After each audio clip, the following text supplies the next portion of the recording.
How's it going, everyone? It is Only here. Welcome back to another video. Today, I'm going to talk about Square Enix and Ubisoft's press conference. I figured these two aren't really on the scale of like a Microsoft or something, so figured I'd combine the two. This would probably be the last two conferences that I'm going to predict, or at least go over like my hopes and predictions, because frankly, I care about Nintendo and stuff, but usually a lot of you guys really don't, and honestly, I feel like a lot of the stuff they're going to show off this year has kind of been their announced games, so there's really no point going over that. So yeah, let's go for Square Enix and Ubisoft. I feel like both of these two conferences are kind of open books, honestly, except for maybe a couple surprises. So yeah, let's talk about what Square Enix will talk about first and kind of start the press conference. To me, I think it will be the Avengers Project. It's just something new and something that will really start off the show with a bang and really capture like the audience attention. I mean, this could be an opener or a closer, but I feel like you just open with this.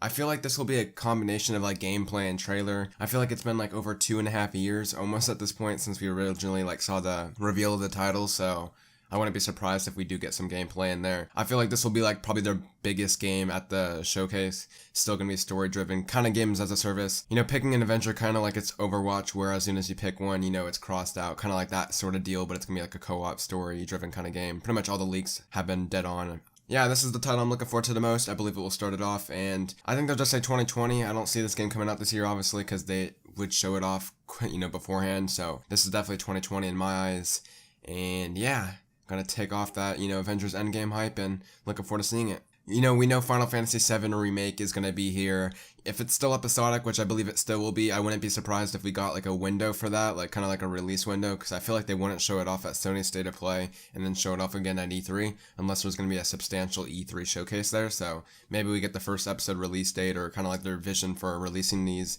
episodes. Yeah, I'm looking forward to, you know, seeing this. I just recently bought Final Fantasy VII on my Switch, so I'm looking forward to playing that before E3, and yeah, hopefully at least get decently far, so when I'm watching the showcase I can see like, oh shit, that's what I've been playing on my Switch. Yeah, I'm looking forward to getting into that game, and this remake is definitely probably the second biggest game going to be at this conference, so yeah, I think it'll be somewhere in the middle. Maybe they'll do it right after Avengers Project, but yeah, expect episode 1 to get some details, I believe. Dying Light 2 is kind of like a sleeper because a lot of people don't realize it's being published by Square Enix, and yeah, I think they've already confirmed it's going to be at E3. I mean, even if Square didn't, you know, publicly announce that, you could easily assume it would be here. Yeah, I think the original Dying Light came out in like January of 2020. I wouldn't be surprised if it takes that slot again in 2020. I feel like it's going to come out in the first half of next year. So yeah, I'm not necessarily going to predict it's going to come out in January. It would be pretty smart because that's usually a dead month unless Capcom's going to go hard there like they have been in the past. So yeah, Dying Light 2 will be there. I'm expecting to have like a full gameplay demo this time instead of like a montage of gameplay and stuff. So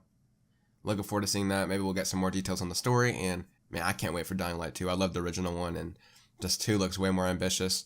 Hopefully we get a meaty kind of gameplay demo, because Square Enix doesn't really do gameplay demos. I want them to do that more.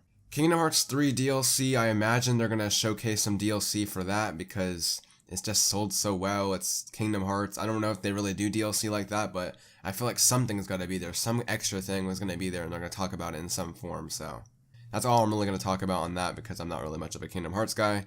And to end the show, I think they'll show off Final Fantasy 16. I feel like 15 came out like a while ago at this point, and I'm not really into the series that much, just like Kingdom Hearts, but I feel like it's been way too long since we've seen an entry for that game or heard about it. I've kind of gone over Square Enix's properties, and that one stands out to me the most because I feel like they've been doing so much like ports and Pocket Edition and stuff, but we haven't really had a mainland game announced in quite a bit of time, so wouldn't be surprised if that's here for this showcase. And yeah, combining all that, it should be a better showcase than last year easily. I feel like if you even show off Dying Light 2 and Avengers, then immediately it's already better, so yeah, looking forward to seeing those games. So yeah, it should be a pretty cool showcase. Let's move on to Ubi.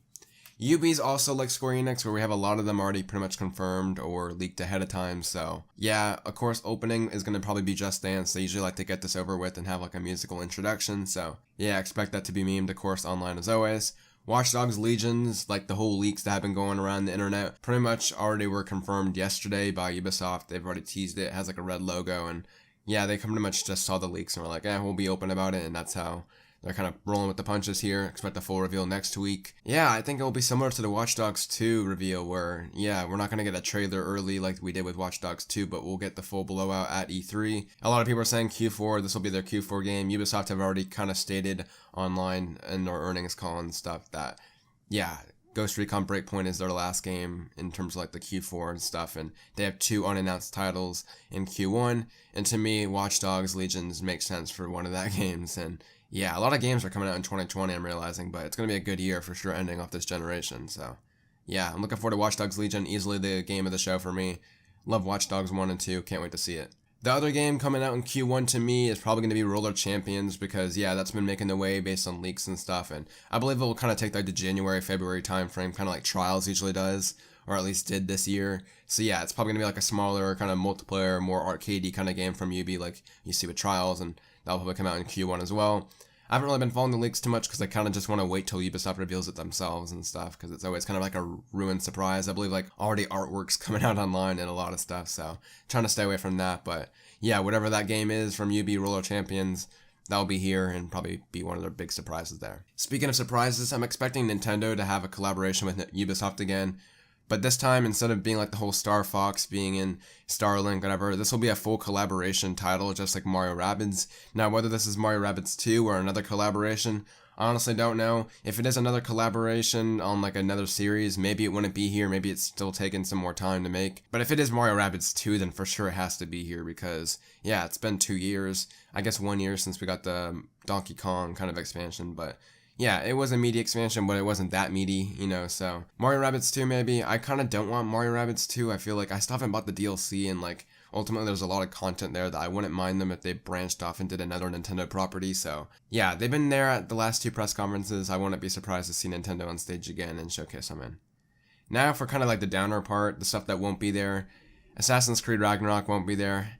And I'm gonna say it, I don't think Splinter Cell will be there. Now, in the past, I've always said that Splinter Cell will be there, but just based on the interviews that Eve have kind of just had in the past and talking about how it's really early in development, I've kind of realized that they're not really going to showcase Splinter Cell until they can really show off gameplay. You look at all the first time Ubisoft showing off some of their most ambitious IPs like Watch Dogs and yeah, you know what I mean, all those ambitious gameplay demos that never see the light of day, you know, in terms of when they come out, like it's never going to be as good as they showcase on stage. It's always like a full gameplay demo. I feel like Splinter Cell just isn't there yet. They're not going to just show off a CGI trailer or something for that game. It's just not Ubisoft style. They don't show off games unless they can show off footage. Yeah, they almost never show off games unless they can show off footage, so Splinter Cell to me is easily a lock for next year, and yeah. Now, that being said, I believe there have been leaks online from like GameStop, like selling like a Splinter Cell keychain under the E3 category, so maybe there is something going down. Maybe Ubisoft does realize that there's a demand for this title and that they don't at least confirm it's in development. Maybe they just will do a thing that they've never done before and just confirm it's going to be there with like a CGI trailer. I mean, at that point, you know, you already know the game is in development, so what is a CGI trailer really going to do? But yeah, maybe I'm wrong. I'm just saying that like the past couple years I've predicted Splinter Cell to be there and I've always been wrong, so maybe the one time I'm predicting it's not going to be there, it's going to be there, so yeah. Besides that, it's pretty much going to be a little bit more low-key with like the updates on Division 2, For Honor, Rainbow Six, all their kind of live with services, maybe Trials, get some DLC or something like that. So yeah, that's pretty much what you can expect from Ubisoft in my opinion. You know, maybe some of these games double dip into like Microsoft's conference as I predicted in my last video. So other than that, those are kind of like my hopes and predictions on what I kind of expect to see at Ubisoft and Square Enix conference next week. And yeah, I guess just leave it all in the comments down below. Are you guys looking forward to these 2 conferences? I know there's mixed feelings on at least Ubisoft. I think a lot of people are looking forward to Square Enix based on Final Fantasy VII and Avengers alone. So yeah. Ultimately, they're kind of like the B tier conferences for me if Microsoft's the A tier, but they should be pretty cool showcases nonetheless for a couple of these games like Avengers, Dying Light 2, Watch Dogs 3, and all that, so yeah. Again, I've been online. Leave all that good stuff in the comments down below. Leave a like to show your support, and subscribe if you have not already done so. Yeah, have a good rest of your day, and I'll see you next time. Take care, guys.